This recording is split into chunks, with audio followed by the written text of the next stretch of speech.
네, 오늘 새벽에 들어온 소식입니다. 매우 긴박합니다. 외신에서도 아주 집중적으로 보도한 것 저희가 소개해드리겠습니다. 푸틴이 고용한 용병이 총뿌리를 푸틴을 향했습니다. 푸틴이 이례적으로 오늘 오후 기자회견을 직접 열었습니다.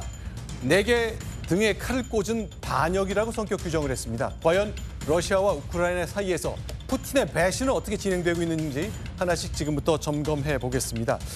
일단 큰 틀에서 정리가 필요합니다. 자, 이정훈 애널리스트 나오셨는데 지금 러시아에서 푸틴에게 무슨 일이 벌어지고 있는 겁니까?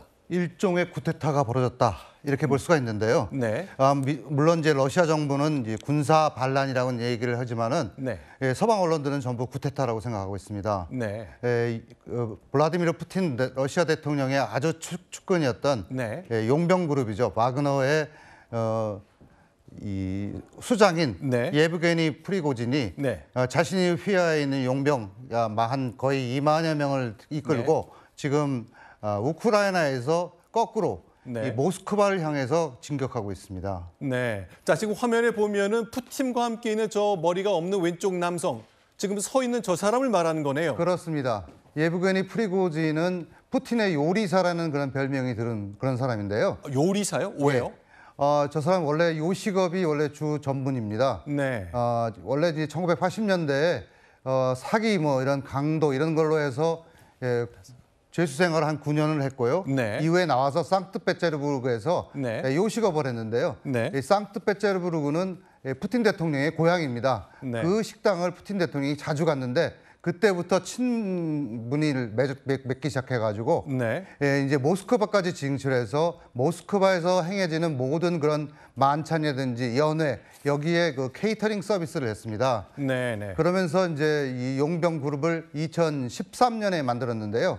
그리고 2014년에 러시아가 이 우크라이나의 크림반도를 갖다가 강제 병합할 당시에 이 프리고진이 이끄는 이 바그너 그룹의 용병들이 당시에도 이 크림반도에 몰래 스며 들어가서 이 점령하는 데 상당한 도움을 줬습니다. 네. 자, 그럼 정리하겠습니다.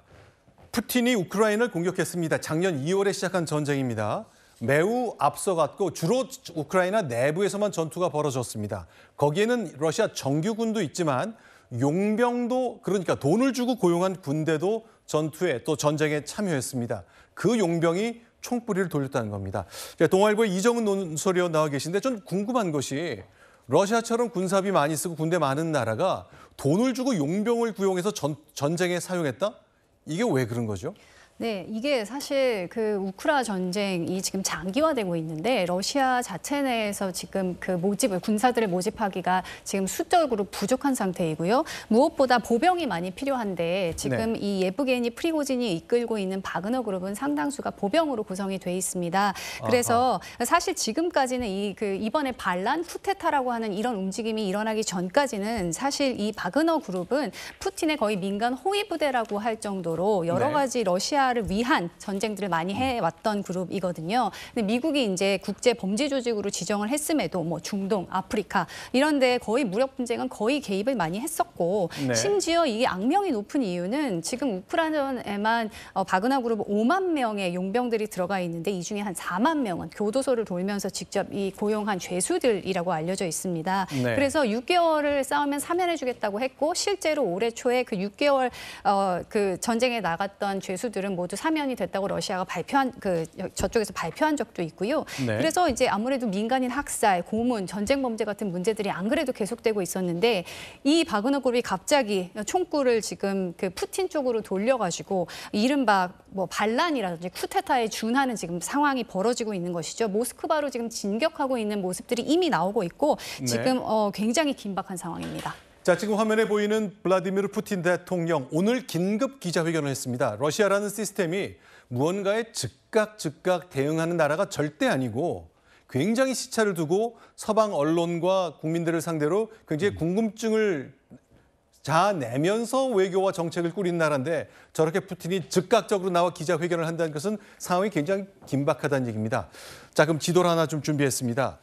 러시아가 우크라이나, 저희가 굉장히 좀 가까이 들어간 지도를 그렸습니다만 우크라이나를 침공했는데 이렇게 들어있던 곳에서 로스토프나노두라는 도시까지 이미 이 반군 죄송합니다. 용병이 반역을 한 쿠데타를 일으킨 용병이 점령을 했고 보로네즈까지 진격하고 있고 여기가 모스크바까지 500km밖에 떨어지지 않은 곳이라고 하죠.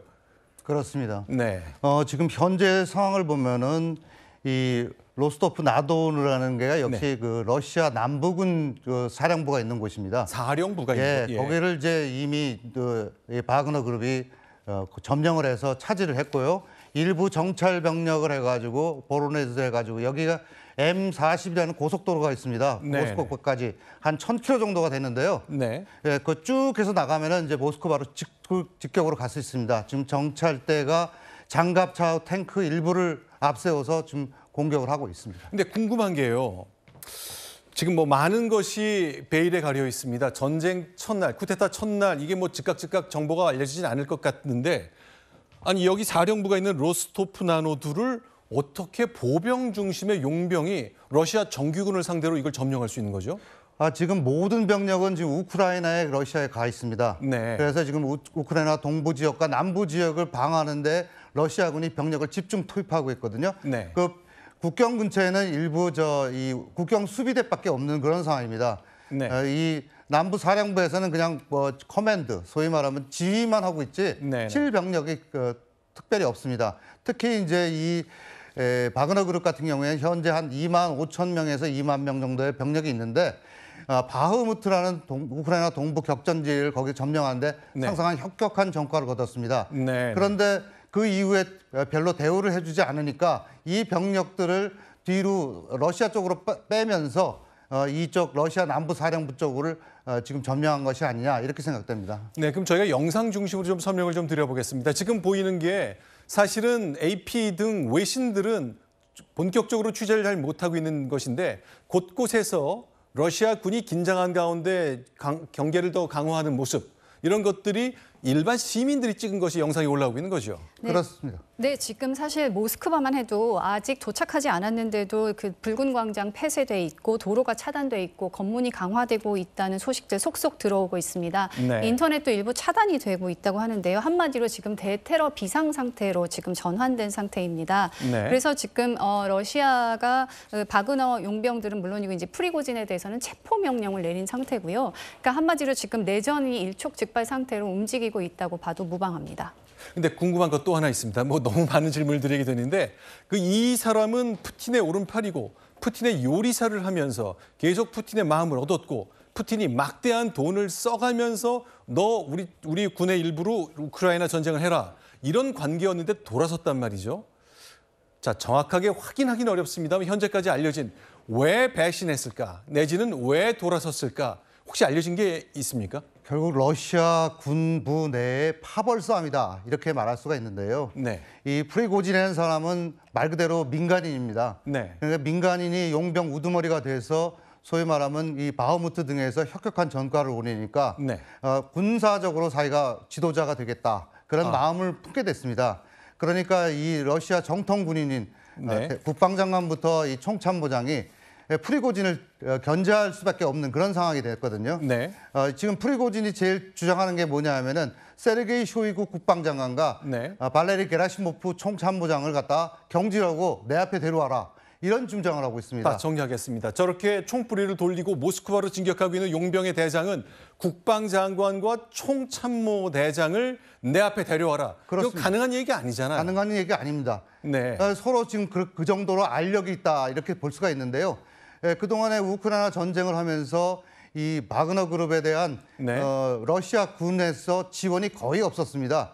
그러다 보니까 이 프리고진의 불만은 갈수록 쌓여갔고요. 네. 이 불만이 결국은 푸틴까지 연결된 것이 아니냐 이렇게 볼 수가 있습니다. 결국은 군부 내의 알력 다툼, 권력 쟁탈의 싸움이다 이렇게 볼 수가 있겠습니다. 그리고 결정적인 계기는 사실 그 러시아가 의도적으로 우크라이나에서 싸우고 있는 바그너 그룹을 향해서 미사일을 쐈다 이렇게 주장을 하고 있거든요. 주장을 그렇게 하고 있다. 네, 그래서 그 지금 사실상 그리고 그 직전에 취한 조치가 뭐였냐면 러시아 국방부가 그 용병들한테 정규군으로 들어오라고 길을 열어줬습니다. 네. 그러니까 한마디로 바그너 그룹을 무력화시키겠다는 의도로 읽힐 수 있었기 때문에 네. 지금 프리고진이 발끈한 상태이죠. 아하, 알겠습니다. 그러니까 개전 초기에 러시아 정규군은 탱크, 헬기와 같은 장비를 활용한 전투를 벌였고 이른바 보병 역할은 용병들에게 맡겼는데 시간이 흐른 뒤 너무 힘이 세지고 야심만만해지는 용병의 수장을 두고 볼 수 없었던 거군요. 그러니 그 수하들을 해체하고 싶어서 투항하듯이 들어오라는 명령을 내렸고 거기에 동의하지 못했다. 전쟁이 장기화되고 네. 피로감이 누적되면서 지금 제때 탄약을 제공하지 않고 우리를 사지로 내몰고 있다는 불만이 바그너 그룹 쪽에서도 굉장히 이렇게 같이 올라오던 타이밍이었습니다. 그래서 양쪽이 모두 다 지금 충돌할 만한 충분한 이유들을 전쟁 장기화 속에 쌓아가고 있었던 데에 마침 이제 폭발했다고 보시면 될 것 같습니다. 네. 한마디로 보면은 이제 프리고진이 토사구팽 당했다 이렇게 네. 볼 수가 있는데요. 그 동안에 이제 우크라이나 전쟁을 보면은 거의 백병전이나 마찬가지의 아주 심각한 그런 참호전까지 벌어지었는데요. 역시 용병들이 거기서 혁혁한 전과를 얻었는데 러시아 정규군 같은 경우에는 뒤로 빠져서 아무런 역할을 하지 못했습니다. 네. 그러다 보니까 이 프리고진은 자기가 군사 지도자가 되고 싶었는데 네. 군사 지도자들은 그걸 막은 것이 됐고요. 이렇다 보니까 권력 투쟁이 됐고 푸틴 대통령으로서는 아까운 팔이지만은 여기서는 할 수 없이 읍참마소를 할 수밖에 없지 않았느냐 이렇게 생각됩니다. 자, 일단 첫날 오늘 상황에서는 과연 어떻게 결과가 날지 전혀 예측할 수 없습니다만 두 가지 사실을 좀 분명해지는 것 같네요. 누구든 권력을 갖게 되면 굉장히 그 꿈이 커진다는 것, 그래서 그 무모한 단계까지 커질 수 있다는 것 하나와 누군가 자기 밑에 사람이 커지면 그걸 잘 못 본다. 이건 모든 권력자, 독재자의 속성이라고 다시 한번 확인할 수 있겠습니다. 오늘 러시아에서 벌어진 용병 대장의 배신, 그리고 쿠데타, 모스크바를 향하는 용병 대장의 이 보병 부대의 행렬, 과연 어디까지 이어질지 저희가 내일 이 시간에 다시 한번 만나게 되는데 그때까지의 전황 다시 한번 내일 정리해 보겠습니다. 오늘 러시아 상황은 여기서 정리하겠습니다. 다음 두 번째 소식입니다. 순위 확인하고 돌아오겠습니다.